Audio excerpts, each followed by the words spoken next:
Hi, my name is Matthew. I'm with Black Ops. We've got Ryan also. He's our airsmith and also the team captain for our local airsoft team. And today we're going to be talking in this tutorial about our new gas-powered full metal 1911 Scorpion and what you should do when you take it home before you start shooting it. Alright Ryan, so I'm going to pretend like I'm a customer and I just bought this gun. Okay. I'm way excited because it's a sweet gun. Taking it home, taking it out of the box, and here it is in the styrofoam. So first things first, I have to take this off, but I can't just discard it like we all want to. These are things that are very important.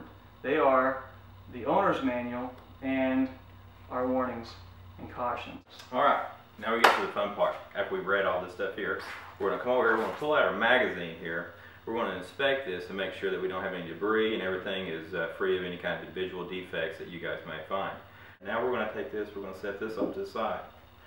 Now we're going to get to the meat of the gun. This here is a 1911 replica. Now we're going to notice that everything on this gun obviously, looks great. I don't see any visual defects. We're going to take this, make sure our safeties are functioning, and ambidextrous safety here. Now's probably a good time to show them how to field dress it so we can look at the internal parts to make sure that we don't have anything in there that would be causing any problems for us in the future. Great idea, great idea. What we'll do now is you're going to notice this little nipple right here. On the side you see the switch that goes up and down. Obviously this is a switch that would hold your slide back. Now we're going to take this and right in front of that first groove there you're going to see a second groove. We're going to line that little nipple up. And then we're just going to hold that, and we're going to push on the back side. It's going to pop that little thing right out. Shouldn't take too much force. And of course we'll take that piece out, set that down on the table, pull the action forward, and now you should have two pieces obviously in your hand here. Now this is the trigger mechanism here and obviously the top slide. We're going to look down this slide here and inspect it and make sure that there's no debris inside here. You're going to notice the valve area here. It's very important that we make sure that nothing's inside there. After looking at this, everything looks great. We're going to take it, set it down. Now we're going to inspect this. We want to make sure that obviously there's nothing inside this mag well. If it is, you can just blow it out. Once you've ensured that there's no more debris in there, take the slide, do exactly the reverse of what you had just done. Slide it back on there. You'll hear that click. Slides home. I'm going to take that pin again. We're going to take it, line it up right here. Again, we're going to make sure that that little hook right here lines right up with that little groove that you got. Snaps right in there, and the gun is home. There's one more place that we want to check to make sure that there's no debris or anything. That's going to be down the barrel of the gun. Again, make sure that we engage the locking mechanism here. We take this, obviously don't look down the barrel of the gun. Look down the breech of the gun. So that way we ensure that we've got anything else. So that now we've made sure the gun is good, everything's firing correctly, pin works great. Now we're ready to show you how to load the magazine up and fire your weapon. This is where it gets exciting. Obviously we're going to take our magazine out here. We're going to pull back this little switch right here. This is obviously going to retract the BBs. Now I don't encourage you to try to hold this all the way down to the bottom. That's just simply not necessary. You just need to pull that back enough where you can start feeding BBs in the top. Now, of course, once that's done, your magazine should be staggered. This is a staggered magazine, and it should look like this. Now, once we've done that, we're going to take, again, we're going to grab this switch right here, pull that up. We're going to pull off our little cap here. It is going to be a little stiff because that spring is compressed now, but again, good idea to go ahead and do that. We're going to take this off. I'm going to grab a fresh CO2 cartridge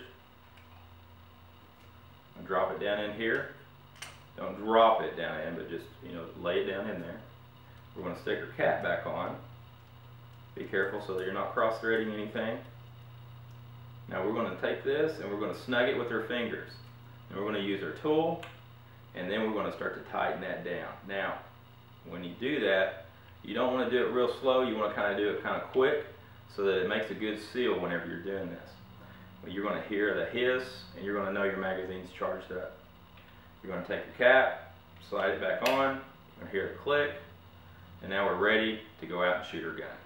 So, take the magazine, I'm going to use firm pressure to push it in there. I want to hear that click like I just heard, and what I want to make sure I don't do is slam that in there. That could damage the magazine. We want to make sure we just put it in there with enough pressure that it engages. I always, as a habit, put my hand underneath there just to make sure I had enough pressure to engage it.